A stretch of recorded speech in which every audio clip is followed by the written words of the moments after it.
Pour faire suite aux 3 vidéos précédentes dans lesquelles je parle de maladies auto-immunes, un autre exemple de maladie dans lesquelles il y a autodestruction, destruction de soi, c'est la maladie de Verneuil. La maladie de Verneuil, ce n'est pas pour la médecine une maladie auto-immune à proprement parler, car on ne retrouve pas de signes biologiques d'auto-immunité, c'est-à-dire on ne retrouve pas d'auto-anticorps. Cependant, il y a une très importante inflammation qui va entraîner la destruction de certains tissus.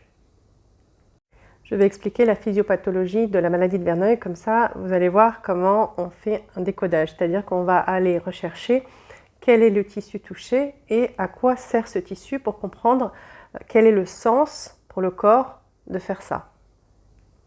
Il s'agit, la maladie de Verneuil, d'une importante inflammation au niveau des glandes sudoripares, les glandes qui sécrètent la sueur, mais pas n'importe quelle glande sudoripare. Les glandes apocrines. Il y a 2 sortes de glandes sudoripares, les glandes écrines et les glandes apocrines. La maladie de Verneuil va entraîner une inflammation au niveau des glandes sudoripares apocrines, et puis il va y avoir une suppuration, formation d'abcès plein de pus, nécrose et destruction de ces glandes. Donc il y a 2 sortes de glandes sudoripares. Il y a les glandes écrines qui sont présentes partout sur notre corps et qui vont sécréter une transpiration qui a quasiment pas d'odeur et dont la fonction est de permettre le rafraîchissement du corps par l'évaporation.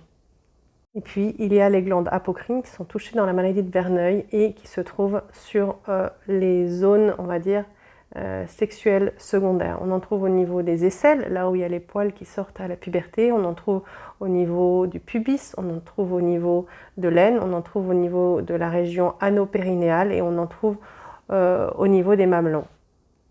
Alors que les glandes écrines rentrent en fonction quasiment dès la naissance, les glandes apocrines rentrent en fonction au moment de la puberté. Ce sont ces glandes qui sont responsables de l'odeur corporelle et en particulier au niveau des aisselles. Leur fonction, archaïquement, chez les mammifères, c'est l'appel sexuel. Et donc ces glandes qui sont associées à un follicule pileux, aux poils qui sortent au moment de la puberté, rentrent en fonction à la puberté et chez les femmes, leur activité va augmenter en période prémenstruelle lorsqu'elles sont fécondables. Donc ce serait, on va dire, l'équivalent des chaleurs chez les animaux. La personne va donc envoyer de l'inflammation pour autodétruire ces glandes sudoripares apocrines et les poils associés. Je vous laisse réfléchir au sens de faire ça et je continue de vous en parler dans la prochaine vidéo.